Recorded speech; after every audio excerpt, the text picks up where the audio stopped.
જો તમે હજી સુધી વિદેશ નથી ગયા તો એનો અર્થ એમ નથી કે તમે નિષ્ફળ છો. કેટલાક લોકો માટે સફળતા અને સાર્થકતાનો આધાર એમના વિદેશ પ્રવાસ પર રહેલો હોય છે.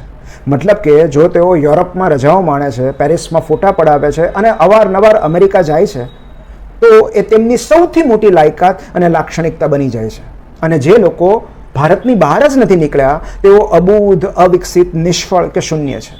હકીકત એ છે કે કોઈ પણ વ્યક્તિની સાર્થકતા, સફળતા કે લાયકાત એના વિદેશ પ્રવાસથી નક્કી ન કરી શકાય.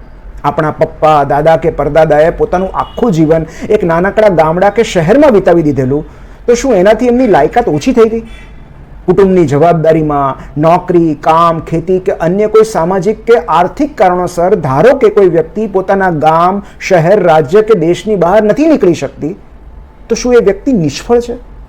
વિદેશ પ્રવાસની તક મળે અને સંજોગો અનુકૂળ હોય તો ચોક્કસ જવું જોઈએ. એક નવો દેશ જોવા મળે, ત્યાંની સંસ્કૃતિ, રિવાજો, ભાષા અને લોકોને જાણવાનો અવસર મળે, એ આનંદ અને સદભાગ્યની વાત છે. પણ ધારો કે તક, સંજોગો અને પરિસ્થિતિના અભાવે વિદેશ પ્રવાસનો યોગ નથી બનતો, તો એનાથી કોઈ વ્યક્તિ નિમ્ન, નિષ્ફળ કે નિરર્થક નથી બની જતી. અમેરિકા, ઓસ્ટ્રેલિયા, યુકે કે દુબઈ જઈને રીલ બનાવનારી વ્યક્તિ કરતાં જવાબદારીના ભાગરૂપે વતનમાં ચૂપચાપ કામ કરનારી વ્યક્તિ વધુ સન્માનનીય હોય છે. પોતાનું આખું જીવન એક જ ખૂણામાં વિતાવી દેનારી કોઈ વ્યક્તિ પણ વિદ્વાન, પ્રતિભાશાળી કે અનુભવી હોઈ શકે છે. માટે જો અમુક ઉંમર સુધી તમે કોઈ નવો દેશ નથી જોઈ શક્યા તો એનાથી તમારું જીવન નિષ્ફળ નથી થઈ જતું. કુટુંબ કે કોમ્યુનિટીની જવાબદારી નિભાવવા માટે કેટલાક લોકો પોતાના રાજ્ય, શહેર કે ઘરની બહાર નીકળી નથી શકતા.